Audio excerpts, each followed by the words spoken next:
First law of thermodynamics जो आज हमें पढ़ना है प्यारे बच्चों, वो कोई नया लॉ नहीं है, वो सिंपल सा कंजर्वेशन ऑफ एनर्जी है। आपने कंजर्वेशन ऑफ एनर्जी को जिस भी फॉर्म में पढ़ा हो, जिस भी डेफिनेशन में पढ़ा हो, उन सारी डेफिनेशंस का एक कलेक्टिव नाम है फर्स्ट लॉ ऑफ थर्मोडायनेमिक्स। जैसे आप पढ़ते हो बचपन से, energy can neither be created, energy can neither be destroyed, can be change from one form to another. जैसे आप पढ़ते हो कैलोरीमेट्री में, heat lost by hot body is equals to heat gain by cold body. जैसे आप पढ़ते हो work power energy में, the kinetic energy of a falling body या the potential energy of a falling body changes into kinetic energy. ये जितने भी conservation of energy के थ्योरम्स आपने पढ़े हैं, उन सब का एक कलेक्टिव नाम है फर्स्ट लॉ ऑफ थर्मोडायनेमिक्स। यानी फर्स्ट लॉ ऑफ थर्मोडायनेमिक्स कोई नया लॉ नहीं है, वही पुरानी बात है जो हम पढ़ते आए हैं। First law of thermodynamics is simple conservation of energy. Clear है एकदम? अच्छा, इसको हमें जो पढ़ना है, बेसिकली हम गैसियस सिस्टम की बात करेंगे। तो गैसियस सिस्टम बेसिकली हम इसको ऐसे पढ़ेंगे, Q is equals to W plus delta U। Note करेंगे, Q is equals to W plus delta U। जहां भी प्यारे बच्चों Q होगा heat given to the system, W होगा वर्क डन बाय सिस्टम, और डेल्टा U होगा increase in internal energy of system. तो हमें इतनी चीज समझनी है, क्या? परदेसी परदेसी जाना नहीं, टाना नाना, ये नहीं समझना, ये समझना है कि जो Q है वो है heat given to the system, W है वो है work done by the system, और delta U increase in internal energy of the system. मैं इसको आपको पहले हल्का सा समझा दूं, फिर इनके बारे में डिस्कस करेंगे और सारे इंपॉर्टेंट पॉइंट्स लिखेंगे। मैं क्या कह रहा हूं कि ये मेरे पास एक सिस्टम है, इस सिस्टम को मैंने हीट दी, heat given to the system. इस प्यारे से नन्हे से मुन्ने से सिस्टम को मैंने हीट दी। अब ये सिस्टम जिसको हीट मिला, ये दो काम कर सकता है। पहला, इस हीट को छुपाकर अपने पास रख ले इंटरनल एनर्जी के फॉर्म में। ये हीट मिली, इसे छुपा के रख लिया, टुडुंग डुडुंग डुडुंग, अब इसका साइज बढ़ गया मतलब इंटरनल एनर्जी बढ़ गई। ये तुमको मान लो मैं कुछ तुमको मान लो मैं चॉकलेट दूं, चॉकलेट सर हम नहीं खाते, बड़े हो गए, खैर एनीवेज मैं तुमको फिर भी चॉकलेट दूं, ठीक है, मेरे तो बच्चे हो, मैंने तुम्हें चॉकलेट दी। अब तुम दो काम कर सकते हो, एक तो ये चॉकलेट खा लो, खाने से आपको क्या मिल जाएगी? एनर्जी, इंटरनल एनर्जी बढ़ा लो। या तो इस चॉकलेट से आप कोई काम कर लो, है ना, इस चॉकलेट को आप किसी को दे दो और कोई आपसे इंप्रेस हो जाए इस चॉकलेट के बदले, मतलब उस चॉकलेट को आप वर्क के फॉर्म में यूज कर लो। So the energy that I am giving to you, either you can keep it for your self, करना तुमको यही चाहिए, वो चॉकलेट खा के अपनी इंटरनल एनर्जी बढ़ानी चाहिए, और you can give that chocolate to someone else, you can do some work done by system. तुम सिस्टम हो ना, मैंने तुम्हें चॉकलेट के फॉर्म में एनर्जी दिया, उस चॉकलेट को या तो तुम खुद खा लो, अपनी इंटरनल एनर्जी बढ़ा लो, या तो उस चॉकलेट को ले जाके तुम किसी को दे दो, है ना, work done by the system. अच्छा, चालू बच्चा क्या बोल रहा है? सर मैं दोनों करेगा, मैं आधा चॉकलेट खाएगा, आधा दे देगा चल रहे, इतना तेरे से कोई प्यार नहीं करता खैर एनीवेज, ये भी एक ऑप्शन है, क्या कि सिस्टम को जो आपने हीट दी, उससे उसने थोड़ा सा वर्क किया, थोड़ा सा काम किया, और बची हुई हीट को अपनी इंटरनल एनर्जी बढ़ाने में यूज किया। आई होप फर्स्ट लॉ आपको एकदम क्लियर हुआ होगा। What is first law of thermodynamics? It is conservation of energy. अगर गैसेस सिस्टम में बात करें तो हम गैस को जो हीट देंगे, गैस उस हीट में से कुछ हीट से वर्क करेगा और बची हुई हीट से अपनी इंटरनल एनर्जी बढ़ाएगा। चलिए आगे बढ़ते हैं, इसमें न्यूमेरिकल्स भी करने हैं, मैंने शॉर्ट में समझाया। अब मैं जो पॉइंट्स बताने जा रहा हूं बहुत इंपॉर्टेंट होंगे। मैं जल्दी से Q, W और डेल्टा U को डिस्कस करूंगा। अगर आपको Q, W और डेल्टा U बहुत अच्छे से क्लियर है ना, तो वीडियो यहां से 15-20 मिनट आगे बढ़ा के सीधा न्यूमेरिकल्स पे आ जाओ। मजा आने वाला है आज न्यूमेरिकल्स में, बेहतरीन मजा दिला दूंगा मैं। चलो आओ देखो, तो पहले मैं जल्दी से बात कर लेता हूं बच्चों थोड़ी सी हीट के बारे में, Q के बारे में। साइन वगैरह जानना थोड़ा सा जरूरी है। हम क्या करेंगे, जब भी हमें Q given to the system होगी, heat is given to the system, heat is given to the system, तो बच्चों हम उसको पॉजिटिव लिखेंगे। और जब भी heat is given by the system होगी, heat is given by the system होगी तो प्यारे बच्चों उसको हम नेगेटिव लेंगे। चाहे फिजिक्स हो यही कंफ्यूजन होता है ना, तो चाहे प्यारे बच्चों फिजिक्स हो चाहे प्यारे बच्चों केमिस्ट्री हो, दोनों में हीट का साइन सेम चलता है। हीट का साइन फिजिक्स और केमिस्ट्री में same. Heat given to the system, system को जो हीट दोगे वो पॉजिटिव, और heat given by the system, system जो बाहर हीट देगा वो नेगेटिव। यानी जब भी हीट लॉस्ट होगी, जब भी हीट लॉस होगी, सिस्टम जब भी हीट लॉस करेगा तो नेगेटिव, और जब भी हीट गेन होगी, जब सिस्टम हीट गेन करेगा तो वो पॉजिटिव। अब सिंपल है, जो चीज गेन हुई पॉजिटिव, लॉस हुई तो नेगेटिव। क्लियर? अच्छा, अब Q का फॉर्मूला बच्चों वैसे तो बहुत है, MC delta T, ML NC, हमें यहां पे एक फॉर्मूला समझना है, NC डेल्टा T। N होगा प्यारे बच्चों नंबर ऑफ मोल्स, क्योंकि गैसेस की बहुत बात होती है। C होगा मोलर स्पेसिफिक हीट कैपेसिटी, क्योंकि यहां मास की जगह मोल्स आ गया तो हमने मोलर स्पेसिफिक हीट कैपेसिटी, अभी करते करते आने लगेगा। और डेल्टा T है अपना चेंज इन टेम्परेचर। इसके बारे में मैंने थर्मोडायनेमिक्स के 3rd वीडियो में डिस्कस भी किया, पर अभी समझ में आएगा। तो Q का ये फॉर्मूला है। अब Q इसमें से दो मेन फॉर्मुलेज ले सकता है, या तो Q की जगह आप लिखोगे NCV डेल्टा T, या तो Q की जगह आप लिखोगे NCP डेल्टा T। नोट करें जरा, मैं देखूं कैमरे के पीछे से क्या ये चीज आपको दिखाई पड़ रही है। प्यारे कैमरे, क्या नीचे देख रहे हो? बहुत बढ़िया दिखाई पड़ रहा है। तो Q का फॉर्मूला या तो प्यारे बच्चों होगा NCV डेल्टा T या NCV डेल्टा T। कब कब यूज करना है बच्चों? अगर कोई प्रोसेस कांस्टेंट वॉल्यूम पे हो, यानी जब वो प्रोसेस हो तो वॉल्यूम को कांस्टेंट रखा गया हो, तब फॉर्मूला होगा NCV डेल्टा T। CV है molar specific heat capacity at constant volume. अगर कोई प्रोसेस कांस्टेंट प्रेशर पे हो तब फॉर्मूला यूज होगा NCP डेल्टा T। CP है molar specific heat capacity at constant pressure. अब आप बोलोगे सर ना कांस्टेंट वॉल्यूम है ना कांस्टेंट प्रेशर है, तब क्या होगा? तब वही होगा जो मंजूर खुदा होगा। टेंशन क्यों ले रहे हो? जो नहीं हुआ अपन उसकी बड़ी टेंशन लेते हैं। अरे यार, जब नहीं होगा तो कुछ ना कुछ दिया होगा हीट, या किसी न किसी और तरीके से निकल आएगा। बेसिकली ये आपको याद रखना है दो, कि अगर कांस्टेंट वॉल्यूम देता है तो सीधा हीट निकाल सकते हैं। NCV delta T number of moles, molar specific heat capacity at constant volume, number of moles molar specific heat capacity at constant pressure, change in temperature, change in temperature. अब बात आती है सही, ये CP CV की value क्या है? क्या पेपर में गिवन होगी? हो सकता हो प्यारे बच्चे गिवन हो सकता हो ना गिवन हो। देखो जो CV होता है इसकी वैल्यू होती है F/2R, where F is known as degree of freedom. इसके बारे में मैंने 2nd लेक्चर में पूरा डिस्कशन किया, थर्मोडायनेमिक्स 02। ठीक है, भूल गए? वो लम्हे वो यादें कोई न जाने खो गए तुम तो। कहां चाह रहे हो? कंसेंट्रेट। चॉकलेट वाली बात अभी तक फंसे। आधा चॉकलेट देता किसको है, कौन खाएगा? तो CV is equal to F/2R, है ना सर? अभी मजाक मत करो सर, पेपर सर पे खड़ा है, टेंशन इतनी हो रही है, साल भर तो चॉकलेट ही बांटी सर हमने। CV is equal to F/2R। F क्या है? डिग्री ऑफ फ्रीडम है। अब बच्चों डिग्री ऑफ फ्रीडम क्या होता है, इसको अगर जानना है तो थर्मोडायनेमिक्स 02 देखना पड़ेगा। अभी मैं शॉर्ट में बताता हूं कि प्यारे बच्चों ये जो F है इसकी वैल्यू या तो 3 होगी, या तो 5 होगी, या तो 6 होगी। 3, 5, 6। 3 लेना है मोनो एटॉमिक गैसेस के लिए। किसके लिए? मोनो एटॉमिक गैसेस, जो अकेले अकेले रहती हैं, एक एक एटम, जैसे हीलियम, नियन, एर्गन, ये सब अकेले अकेले होते हैं।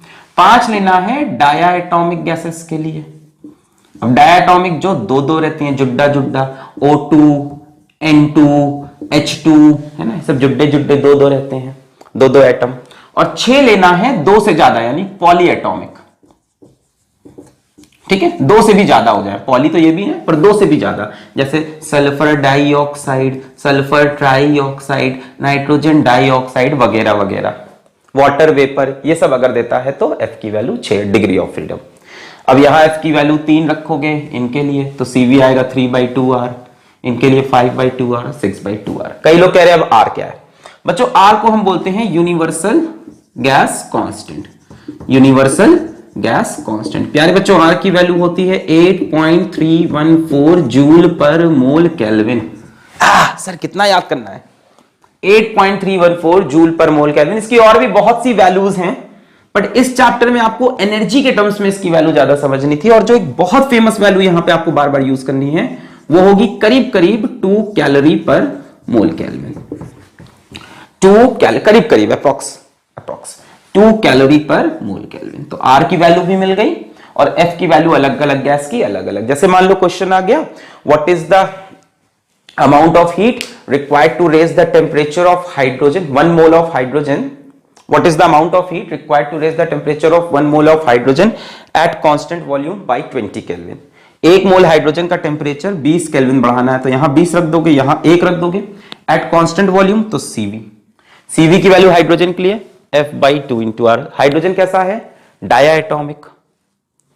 F की वैल्यू 5/2 और R की जगह 2। तो आपको CV की वैल्यू मिल गई, यहां CV रख दो, नंबर ऑफ मोल्स 1 और ड्राइजन टेम्परेचर कितना बोला मैंने? 20 केल्विन। तो इस तरह से आप कोई भी question, find the amount of heat required to raise the temperature of helium by 40 kelvin, 1 mole of helium by 40 kelvin at constant pressure. तो 1 मोल ऑफ, यहां पे 1 mole, 40 kelvin change in temperature 40, constant pressure के लिए CP निकालना होगा। प्यारे बच्चों CP क्या होता है? आप ऐसे समझो, CP माइनस CV की वैल्यू होती है R। इसको मेयर्स रिलेशन बोलते हैं, इसको मैं डिराइव कराऊंगा अभी आगे, एक छोटा सा लेक्चर बनाऊंगा 15-20 मिनट का इसके डेरिवेशन का, ठीक है। Mayer's relation, CP minus CV is equals to R होता है हमेशा, टेंशन नहीं। CP minus CV is equals to R। तो आपको CV मिल गया, अब आप CP भी निकाल सकते हो। CP minus CV is equals to R, यानी इसमें एक R और जोड़ दो तो CP मिल जाएगा। देखो CP की वैल्यू क्या होगी? CV प्लस R, यानी F/2R प्लस R। तो कितना हो जाएगा? F/2 plus 1 into R। ये है अपना CP। तो इस तरह से आप किसी भी गैस का CP निकाल सकते हो, है ना। हाइड्रोजन हो, हीलियम हो, ये सब हो, किसी भी गैस का CV निकाल। याद रखो CV क्या है? F/2R। और प्यारे बच्चों CP क्या है? CP CV से एक ज्यादा है। बड़ा कौन है? CP। बड़ा कौन है? CP CV से एक ज्यादा है, एक R ज्यादा है, एक R और जोड़ दो, F/2 प्लस 1। इतनी चीजें पहले आपको लिख के याद करनी पड़ेगी आज के लेक्चर के लिए, बहुत जरूरी है। इसके बाद एक टर्म और बड़ा इंपॉर्टेंट फंसेगा, वो है गामा। गामा होता है ratio of molar specific heat capacity at constant pressure to constant volume. मतलब CP/CV, ratio of molar specific heat capacity at constant pressure to CP/CV को गामा बोलते हैं। तो गामा की वैल्यू आप यहां पे CP रखो ऊपर, नीचे CV रखो, F/2 प्लस 1R ऊपर, नीचे F/2R, R कैंसिल, वगैरह वगैरह करते करते आएगी 1 प्लस 2/F। इस तरह से आप गामा भी निकाल सकते हो। तो ये सारी चीजें मैंने थर्मोडायनेमिक्स के सेकेंड और थर्ड लेक्चर में कवर की थी, जो मैंने यहां आपको शॉर्ट में समझा दी। पहले इतनी बातें नोट करें, फिर हम आगे बढ़े। तो गामा भी आप किसी गैस का निकालने को बोले तो आप निकाल सकते हैं। डिग्री ऑफ फ्रीडम की वैल्यू वहां पे पुट कर दो, CP upon CV, R cancel, F/2 plus 1, नीचे F/2 प्लस F/2 है ना। तो F/2 से डिवाइड किया, कर लेना। क्लियर है? इतना हीट के बारे में इतनी ही बातें आ सकती थी। क्लियर? मिटा दें। बाकी किसी प्रोसेस के लिए हीट की टेंशन मत लो, अभी प्रोसेस भी डिस्कस कर दूंगा बीच में। मिटा दें? Okay. I promise you this would be the best lecture ever that you have got on first law of thermodynamics from me. Overall कैसे बेस्ट हो सकता है ना? मैं कोई सबसे अच्छा टीचर थोड़ी ना है। यस सर, अब मैं कमेंट करेगा you are the best teacher, ये मक्खन लगाएगा सर को, कुछ मिलेगा थोड़ी ना उससे। चलो अब बात करते हैं वर्क की। प्यारे बच्चों, वर्क का जो फॉर्मूला आपको यूज करना है वो है P∆V। वर्क का फॉर्मूला P∆V, थर्मोडायनेमिक्स का 4th लेक्चर था ये। P∆V, P होगा pressure, ∆V change in volume. P होगा प्यारे बच्चों प्रेशर, और प्यारे बच्चों ∆V होगा change in volume. Change in volume. प्यारे बच्चों, ये फॉर्मूला तब यूज करोगे जब प्रेशर कांस्टेंट हो, जब प्रेशर कांस्टेंट हो। एल्स जो वर्क का फॉर्मूला आपको यूज करना होगा वो होगा इंटीग्रल P/dV, है ना। जैसे इंटीग्रल F/dx नहीं करते थे जब फोर्स वेरिएबल हो, है ना, यानी जब प्रेशर अपना वेरिएबल होगा। याद है जब फोर्स वेरिएबल होती थी तो वर्क का फॉर्मूला क्या बनता था? Integral F/dx। उसी तरह से इंटीग्रल P/dV कब यूज करेंगे? जब अपना प्रेशर वेरिएबल होगा। ठीक है, मैं देख रहा था कैमरे के पीछे क्या ऊपर की चीज दिखाई पड़ रही है, बहुत अच्छे से दिखाई पड़ रही है। क्लियर है बच्चों, ये वर्क का फॉर्मूला। अब यहां पे फिजिक्स और केमिस्ट्री आपस में डिफर करते हैं, तो मैं फिजिक्स का पॉइंट ऑफ व्यू बताता हूं। फिजिक्स कहता है कि वर्क डन बाय सिस्टम, और यहां सिस्टम में बेसिकली हमारे पास गैसेस सिस्टम होते हैं, gas. Work done by gas को हम पॉजिटिव लेंगे। वर्क डन बाय गैस क्या होता है, मान लो यहां किसी चैम्बर में गैस है, इस चैम्बर में क्या है, गैस, ठीक है, और ये गैस मान लो एक्सपैंड कर जाए, ये गैस क्या कर जाए, एक्सपैंड कर जाए। क्यों एक्सपैंड करेगी, अंदर का प्रेशर ज्यादा होगा, प्रेशर ऑफ गैस, इसकी वजह से ये एक्सपैंड कर गई। तो हम कहते हैं इसने बाहरी दुनिया पे वर्क किया। अच्छा, ये क्यों एक्सपैंड की होगी, आपने इसको हीट दिया होगा और उस हीट से ये एक्सपैंड की। This is work done by the system, ऐसे वर्क डन को हम पॉजिटिव लेंगे।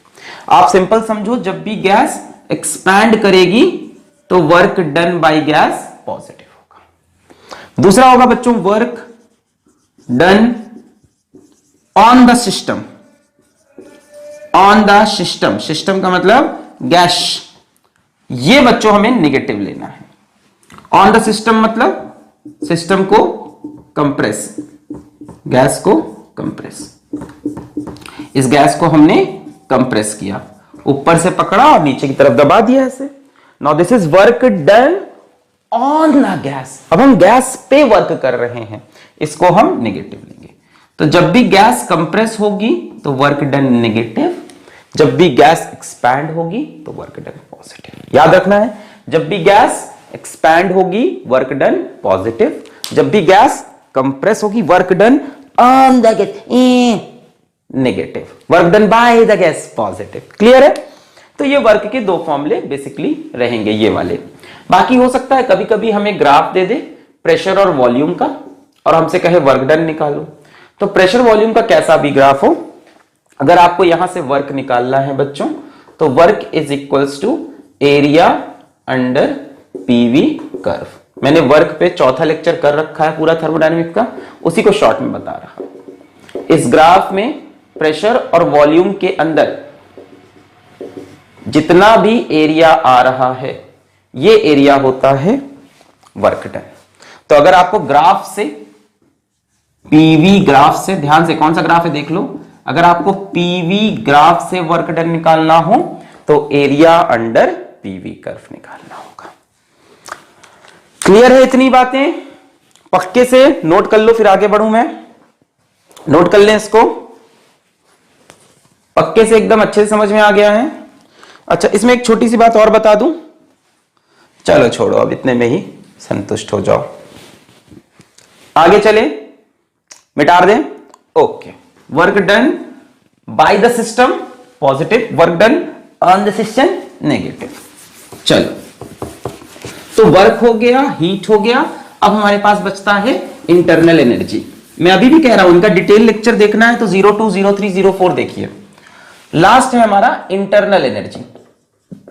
तो इंटरनल एनर्जी वैसे तो बहुत बड़ा टॉपिक है अपने आप में, थर्मोडायनेमिक्स का सेकंड लेक्चर इसी पे मैंने पूरा किया है। शॉर्ट में बताता हूं आपको क्या समझना है। आपको पहले एक चीज ये समझनी है कि इंटरनल एनर्जी का हमारे पास कोई खास फॉर्मूला है नहीं। हमारे पास जो फॉर्मूला है वो चेंज इन इंटरनल एनर्जी का है। इंटरनल एनर्जी के लिए सिंबल यू, हमारे पास फॉर्मूला डेल्टा यू का है। डेल्टा यू का जो फॉर्मूला मैंने सेकंड लेक्चर में डिस्कस किया है प्यारे बच्चों, वो था n f by two into R into delta T. ये था change in internal energy of an ideal gas, n f by two into R into delta T. मैंने आपको बताया कि एफ बाई टू आर को ही हम सीवी बोलते हैं, तो डेल्टा यू का फॉर्मूला बनेगा एन सीवी डेल्टा टी। इसको प्यार से लर्न कर लीजिए, रट्टा मार। सारी उम्र हम मर मर के यूं जिए, इसको याद करना पड़ेगा, चाहे जितना भी गाना तुम गा लो और जितना भी रोला है सर याद कैसे करेगा। एन सीवी डेल्टा टी कब ट्रू है? ऑलवेज ट्रू है। हमेशा, आंखों में सच्चाई, हमेशा सच है ये, NCV delta T. Internal energy का चेंज आइडियल गैस के लिए आपसे कभी भी पूछेगा, आप लिखोगे एनसीवी डेल्टा टी, कभी भी पूछेगा, नोट करें एनसीवी। और सीवी क्या है? F/2R। एफ क्या है? Degree of freedom. 3 monoatomic, 5 diatomic, 6 polyatomic. Clear? इतना पक्के से क्लियर हो गई इतनी बात, एनसीवी डेल्टा टी। बहुत बढ़िया। और कुछ चीजें जानो। इंटरनल एनर्जी बच्चों एक स्टेट फंक्शन है। स्टेट फंक्शन बच्चों वो चीज होते हैं जिनकी साइक्लिक प्रोसेस में, या ऐसे समझो, स्टेट फंक्शन वो चीज होते हैं जिनका जो चेंज होता है वो सिर्फ फाइनल वैल्यू और इनिशियल वैल्यू पे डिपेंड करता है। इनका जो चेंज होता है ये पाथ पे डिपेंड नहीं करता। इनका चेंज पाथ पे डिपेंड नहीं करता, सिर्फ फाइनल वैल्यू और इनिशियल वैल्यू पे। जो भी स्टेट फंक्शन है, जैसे pressure, volume, temperature, enthalpy, entropy, ये सब बच्चों स्टेट फंक्शन होते हैं थर्मोडायनेमिक्स में। इनकी जो चेंज होती है ये रास्ते पे डिपेंड नहीं करता, सिर्फ इनिशियल वैल्यू और फाइनल वैल्यू पे। जैसे समझाता हूं, मान लो मैं एक पीवी ग्राफ बनाऊं, हम पॉइंट ए से पॉइंट बी पे गए, ऐसे गए, ऐसे गए, ऐसे गए, रास्ता 1, रास्ता 2, रास्ता 3। आप किसी भी रास्ते से जाओ, अगर मैं आपसे डेल्टा यू ए बी पूछूंगा तो चाहे फर्स्ट रास्ते का हो, चाहे डेल्टा यू ए बी दूसरे रास्ते से हो, चाहे डेल्टा यू ए बी तीसरे रास्ते से हो, सब सेम होगा। पाथ पे डिपेंड नहीं करता, सिर्फ फाइनल और इनिशियल वैल्यू पे। यहीं से एक बात और सामने आती है कि यदि कोई साइक्लिक प्रोसेस है, if there is any cyclic process मतलब ए बी ए, जहां से चले थे वापस वहीं आ गए, ए से बी गए, बी से जैसे भी गए वापस यहीं आ गए, ए बी ए। अगर साइक्लिक प्रोसेस होगा बच्चों तो डेल्टा यू ए बी ए कितना होगा? डेल्टा यू ए बी ए किस पे डिपेंड करेगा? Final position, initial. फाइनली कहां आए? ए पे। इनिशियली कहां थे? ए पे। आंसर हो गया 0। यानी डेल्टा यू साइक्लिक प्रोसेस का आएगा 0। तो बच्चों कोई भी चीज अगर स्टेट फंक्शन है, जैसे इंटरनल एनर्जी है, तो उसका चेंज साइक्लिक प्रोसेस में हमेशा 0 होगा। उसका चेंज साइक्लिक प्रोसेस में हमेशा 0 होगा। वर्क और हीट स्टेट फंक्शन नहीं है, यह बात समझ लीजिए। वर्क और हीट स्टेट फंक्शन नहीं है जी, नहीं है जी। वर्क और हीट है ना, वो स्टेट फंक्शन नहीं है जी। इंटरनल एनर्जी अपना स्टेट फंक्शन है जी। यानी इंटरनल एनर्जी का जो चेंज होगा वो साइक्लिक प्रोसेस में 0 होगा, पर वर्क साइक्लिक प्रोसेस में 0 नहीं होता, हीट साइक्लिक प्रोसेस में 0 नहीं होता। ये चीजें आपको सब समझनी पड़ेगी। जेई 2014 एडवांस का सवाल आया, वो इसी सब कॉन्सेप्ट से होगा। तो इतनी चीजें इंटरनल एनर्जी के बारे में आपको जाननी थी। फॉर्मूला क्या लगेगा हमेशा? NCV delta T. सीवी की वैल्यू कितनी है? F/2R। ये फॉर्मूला कब लगेगा? कांस्टेंट वॉल्यूम पे, कांस्टेंट प्रेशर पे, कभी भी लगाओ। इंटरनल एनर्जी का आइडियल गैस के लिए यही फॉर्मूला कहीं भी लगाओ। क्लियर है? कहीं भी, कोई दिक्कत नहीं। क्लियर? मिटा दूं? ओके। तो इतनी देर में हमने वर्क, हीट और इंटरनल एनर्जी का रिकैप पढ़ा। अब हम वापस आते हैं फर्स्ट लॉ ऑफ थर्मोडायनेमिक्स पे। अब तक आपने देखा कि वर्क, हीट और इंटरनल एनर्जी आपस में कैसे कैसे खेल खेलते हैं। अब हम वापस आते हैं first law of thermodynamics, Q = W + delta U। जो हीट हम बॉडी को देते हैं, उस हीट से बॉडी या तो कोई वर्क करेगी या तो उससे अपनी इंटरनल एनर्जी बढ़ाएगी, कंजर्वेशन ऑफ एनर्जी। जो हीट दिया या तो उससे काम करेंगे या तो अपनी इंटरनल एनर्जी बढ़ाएंगे। सवालों का सिलसिला शुरू करते हैं, तभी आएगा असली मजा। तो सबसे सर्वप्रथम, अब देखो सवाल भी आएंगे, कंसेप्ट भी आएंगे, फिर सवाल आएंगे, फिर कंसेप्ट आएंगे, फिर हम रोएंगे सर कितना पढ़ाएंगे। चलो स्टार्ट करते हैं। तो सर्वप्रथम सवाल हमारे पास है, 1 mole of oxygen is heated from 25 125 degree Celsius to 125 degree Celsius at constant volume, find सर्वप्रथम Q, द्वितीय नंबर पे डेल्टा U, तृतीय नंबर पे work, with sign and with meaning समझाना पड़ेगा आपको सब। गिवन O2 इज डायटोमिक, बहुत अच्छा हुआ आपने बता दिया, हमें तो पता ही नहीं था। एंड डिग्री ऑफ फ्रीडम की वैल्यू 5 है, R की वैल्यू 2 कैलोरी पर मोल है। ठीक है, तो पहला सवाल था, तो सजा सजा के मैंने आपको काफी चीजें दे दी। इसको आप चाहो तो पाउज करके खुद से कर सकते हो। क्या करके? पाउज करके। मैं करूं दीवाना, मैं हूं दीवाना। सबसे पहले क्यों निकाला जाए? कांस्टेंट वॉल्यूम पे NCV डेल्टा T, मैं हूं दीवाना तेरा दीवाना। N के लिए 1 मोल, CV के लिए बोलो F/2R, डेल्टा T बोलो 25 से 125 यानी 100। बहुत बढ़िया। 1 इंटू डिग्री ऑफ फ्रीडम की वैल्यू 5/2 और R की वैल्यू रखेंगे 2 कैलोरी, यानी आंसर कैलोरी में बताएंगे, इंटू 100। 2 से 2 मर जाएगा, 5 into 100 is 500। 500 calorie of heat आपने उसको दी, प्लस में ही आएगा तभी तो टेम्परेचर बढ़ रहा है।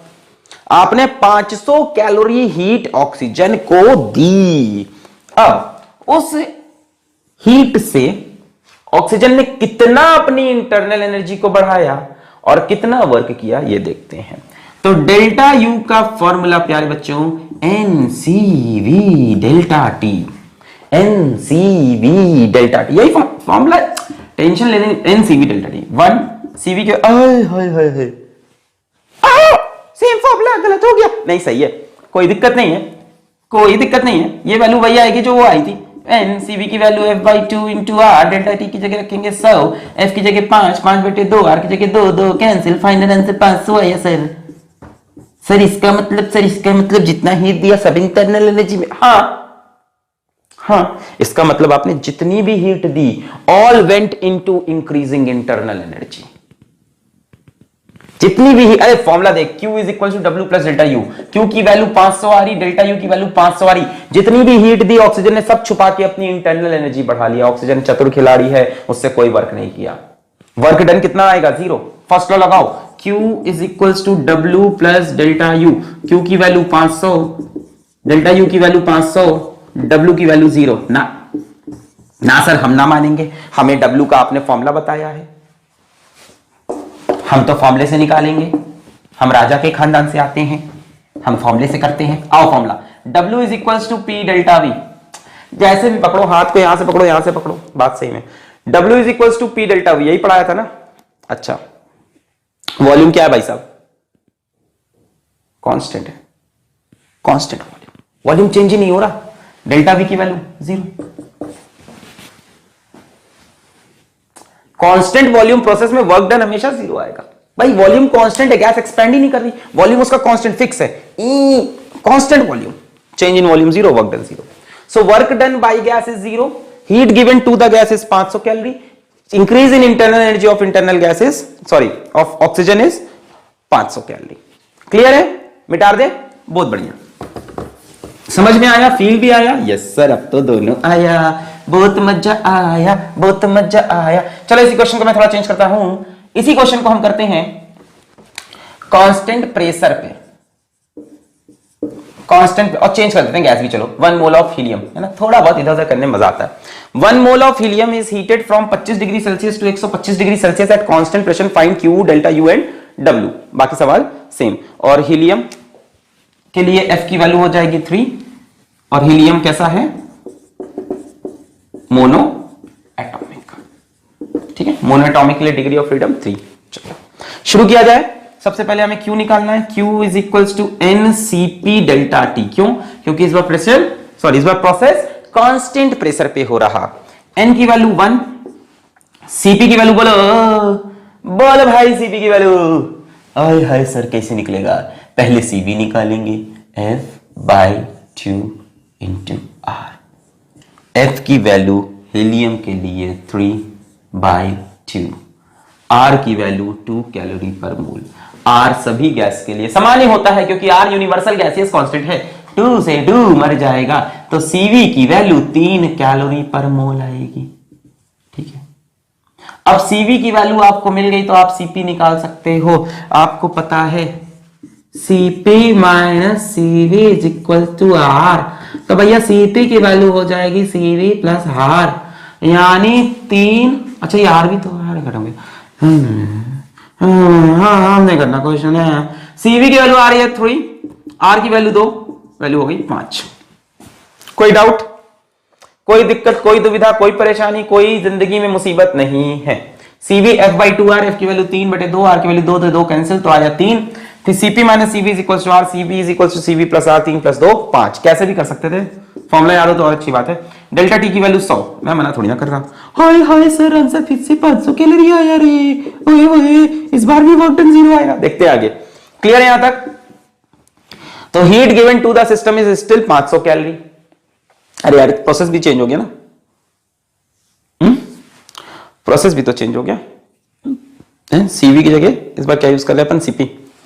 तो गैस का टाइप चेंज हुआ पर साथ में प्रोसेस भी चेंज हुआ था। एनीवेज आंसर से चलो CP निकालना समझ में आ गया। अच्छा CP आप सीधा सीधा भी निकाल सकते थे, CP is equals to F/2 + 1 × R। F की वैल्यू 3, 3/2 + 1, तो 3 2 5, 5/2 × R। R की वैल्यू 2 रखोगे तो 5 आएगा। खैर एनीवेज ऐसे करोगे ज्यादा फील रहता है। सेकंड नंबर पे इंटरनल एनर्जी डेल्टा U, तो डेल्टा U की वैल्यू बच्चों NCV डेल्टा T। मेरी बात सुनो, सुन रहा है ना तू? हाँ सर सुन रहा हूं। डेल्टा U की वैल्यू प्रोसेस पे डिपेंड नहीं करती, हमेशा NCV डेल्टा T, हमेशा।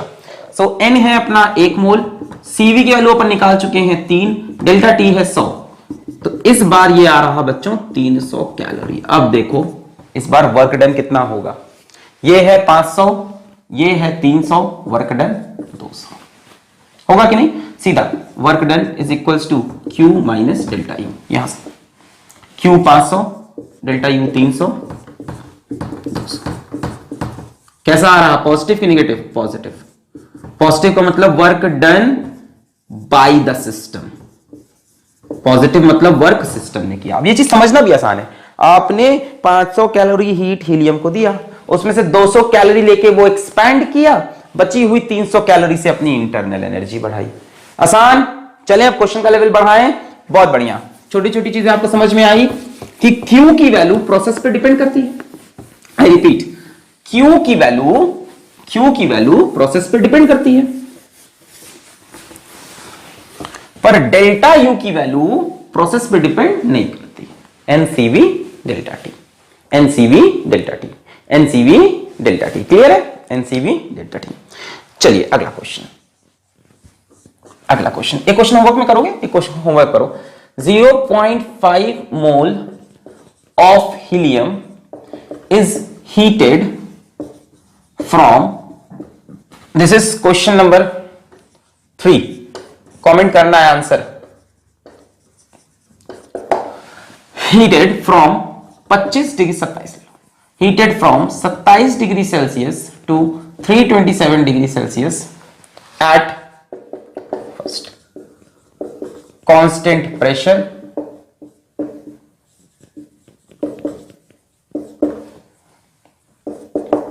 Constant volume.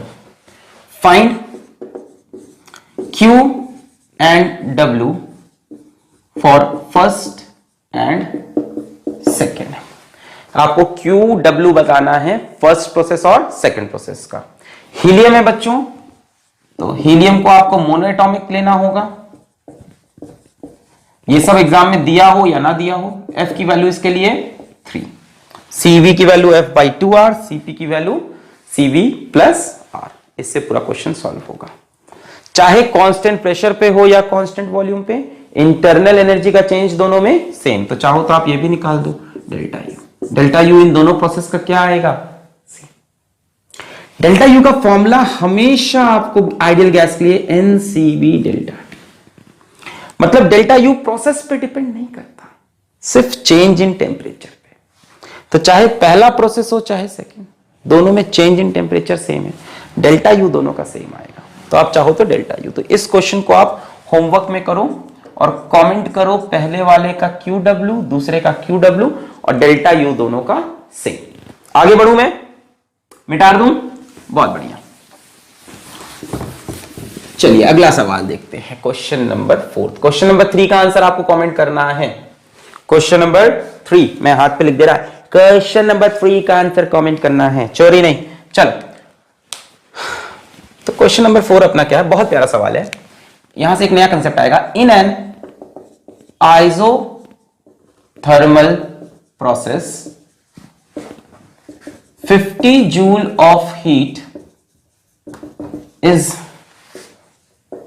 given to an ideal gas, find W and delta U। मेरे पास ये सवाल आया। अब इसमें एक वर्ड यूज किया है आइसोथर्मल प्रोसेस। तो आपको क्या आइसोथर्मल, एडियाबैटिक, आइसोबारिक, आइसोकोरिक, ये सारे, मैं मार्कर को इंक दे रहा हूं, साइड में कुछ खा नहीं रहा। कई लोग कह रहे हैं सर साइड में जाके खा लेते हैं, मैं चूहा खाने नहीं आया इधर, मैं पढ़ाने आया है। हाँ, तो क्या आपको ये सारे प्रोसेसेस पता हैं? क्या आपके टूथपेस्ट में नमक है? नहीं।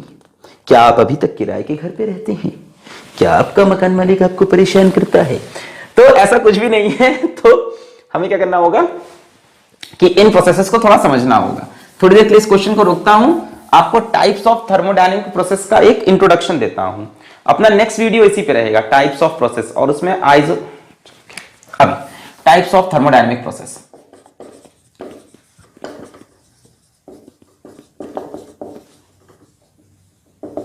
फर्स्ट लॉ तो छोटा सा था, कंजर्वेशन ऑफ एनर्जी, क्या पढ़ा उस पे, चलता रहेगा अंदर अंदर चीजें।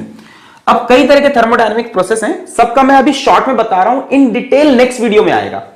तो पहले टाइप का जो प्रोसेस बच्चों आपको देखना है वो है आइसोबारिक प्रोसेस। आइसोबारिक, बार बच्चों प्रेशर की यूनिट होती है, आइसो मतलब होता है सेम। तो ऐसा प्रोसेस जिसमें प्रेशर कांस्टेंट हो, isobaric pressure constant, isobaric pressure constant, बस और कुछ नहीं है, प्रेशर कांस्टेंट। ठीक है, प्रेशर कांस्टेंट रहेगा इसमें, बस ये याद रखना है। Second, isochoric process. आइसोकोरिक बच्चों, आइसोकोरिक मतलब ऐसा प्रोसेस जो कांस्टेंट वॉल्यूम पर हो। कहां पर हो? कांस्टेंट वॉल्यूम पर हो, उसको बोलते हैं आइसोकोरिक। आइसोकोरिक। तीसरा बच्चों, आइसोथर्मल प्रोसेस। आइसोथर्मल ऐसा प्रोसेस बच्चों जिसमें कांस्टेंट टेम्परेचर हो, ऐसा प्रोसेस जिसमें टेम्परेचर कांस्टेंट हो। चौथा बच्चों प्रोसेस जो हमको पढ़ना है वो है एडियाबैटिक प्रोसेस। एडियाबैटिक प्रोसेस बच्चों जिसमें चेंज इन हीट जीरो हो। अब उसी को क्यों बोलते हो, मैं उसी को चेंज इन हीट। यार किसी सिस्टम की हीट कभी नहीं पता चल सकती। मैं पूछूं मेरे अंदर कितनी हीट है या इस व्हाइट बोर्ड के अंदर कितनी हीट है, ये कभी पता नहीं चलती। इसको कितनी हीट दी या इसने सराउंडिंग को कितनी हीट दी, ये पता चलता है। तो कहने का मतलब ऐसा प्रोसेस जिसमें कोई भी चेंज इन हीट ना हो, कोई भी हीट एक्सचेंज ना हो, एडियाबैटिक, नो हीट एक्सचेंज। तो वैसे तो बहुत से थर्मोडायनेमिक प्रोसेस हैं, पर ये 4 सबसे इंपॉर्टेंट, और इनको भी मैंने डिटेल में नहीं बताया, सिर्फ काम चलाओ बातें की है आज। Isobaric pressure constant, isochoric volume constant, isothermal temperature constant, adiabatic no heat exchange. मतलब एडियाबैटिक के लिए आप जहां क्यू होता है तो क्यू की जगह 0 रख दोगे। क्यू की जगह क्या रख दोगे प्यारे बच्चों, मेरे प्यारे बच्चों, क्यू की जगह क्या रख दोगे 0। बाकी ग्राफ से रिलेटेड क्वेश्चन मैं इस लेक्चर में नहीं कराऊंगा, मतलब प्रोसेस से रिलेटेड, प्रोसेस और ग्राफ जेई में बहुत आते हैं। नेक्स्ट लेक्चर बहुत इंट्रोडक्शन, क्या बोलते हैं उसको, इंटरेस्टिंग है जिसमें हम इसके बारे में डिस्कस करेंगे। मिटा दें इसको, क्लियर है, लिख लिया है। चलो यार क्वेश्चन भी हम यहीं पे छाप ही लो। क्वेश्चन क्या था, in an isothermal process, in an isothermal process 50 joule of heat is given to an ideal gas, find W and delta U। W and delta U, ठीक है, W एंड डेल्टा U। अच्छा, isothermal process है तो temperature constant होगा, first law of thermodynamics, Q is equals to W plus delta U। ठीक है। अब Q की वैल्यू है 50 joule, 50 joule of heat is given to the gas, तो पॉजिटिव ले आओ, heat given to the gas is positive. W की value हमें नहीं पता, डेल्टा U होता है बच्चों NCV डेल्टा T। अगर आइडियल गैस लिखा है तो आप समझ जाओ कि internal energy change in temperature पे डिपेंड करेगी। क्योंकि टेम्परेचर कांस्टेंट है तो डेल्टा T की वैल्यू 0, यानी ये पूरा टर्म 0, यानी इंटरनल एनर्जी कांस्टेंट। एक आइडियल गैस की internal energy is a function of temperature. Ideal gas की इंटरनल एनर्जी सिर्फ और सिर्फ टेम्परेचर पर डिपेंड करती है। देखो NCV डेल्टा T। अगर टेम्परेचर चेंज नहीं हुआ तो इंटरनल एनर्जी भी चेंज नहीं। वेरी इंपॉर्टेंट कॉन्सेप्ट, चेंज नहीं होगी। यानी यहां से ये टर्म 0, वर्क डन किसके इक्वल 50 जूल के। तो आइसोथर्मल प्रोसेस में आप बोल सकते हो कि जितनी भी हीट आप दोगे, सिस्टम उस हीट में से कोई भी हीट अपने पास स्टोर नहीं करेगा, पूरी पूरी हीट से वर्क करेगा। आइडियल गैस, सिर्फ आइडियल गैस के लिए, अदरवाइज नहीं, हमेशा नहीं। आपने 50 जूल दी, उसने अपना टेम्परेचर नहीं बढ़ाया, मतलब इंटरनल एनर्जी नहीं बढ़ाई, तो पूरा पूरा 50 जूल से उसने वर्क कर दिया। और ये मान रहे हैं there is no loss of energy, बार बार हम ना, वो तो हम कंसिडर कर ही रहे हैं, वरना उसके बिना तो conservation of energy he flop हो जाए। ठीक है ना, ठीक है ना। तो ये सब अभी अगले लेक्चर में सब डिटेल में आएगा कि कैसे ये प्रोसेस होता है, कैसे आइसोथर्मल बनता है, क्या एडियाबैटिक होता है, वो सब नहीं। अभी आज ऊपर ऊपर से। चलो कुछ ग्राफ वाले सवाल दिखाता हूं मैं आपको। नेक्स्ट क्वेश्चन, मैं ग्राफ बना रहा हूं प्रेशर वर्सेस वॉल्यूम का। अभी आएंगे अपन प्रीवियस ईयर सवाल पे, टेंशन मत लो। प्रेशर वर्सेस वॉल्यूम का ये, तो मान लो यहां प्रेशर है 2, यहां प्रेशर है मान लो 4 इन ATM, यहां वॉल्यूम इन लीटर्स, यहां वॉल्यूम है मान लो 1 लीटर, यहां वॉल्यूम है 3 लीटर्स। आसान आसान वैल्यू लिया है। अब इसके बाद प्रीवियस ईयर के जब सवाल लेंगे तो अपने आप वैल्यूज बड़े बढ़िया आ जाएंगे। यहां वॉल्यूम है कितना 1 लीटर, यहां वॉल्यूम है कितना 3 लीटर्स। ठीक है, मान लो ये अपने को दिया है।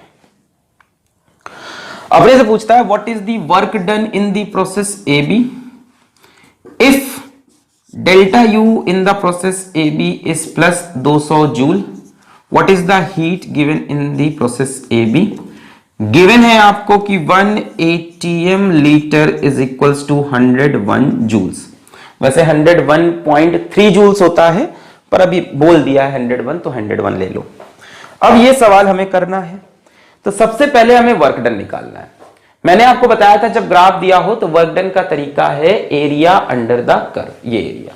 तो वर्क डन हो जाएगा बच्चों एरिया अंडर PV कर्व। बस थोड़ी देर में आने वाले अच्छे सवाल, यानी हाफ इंटू, बच्चों ये ट्रेपेजियम है, दिस इज अ ट्रेपेजियम।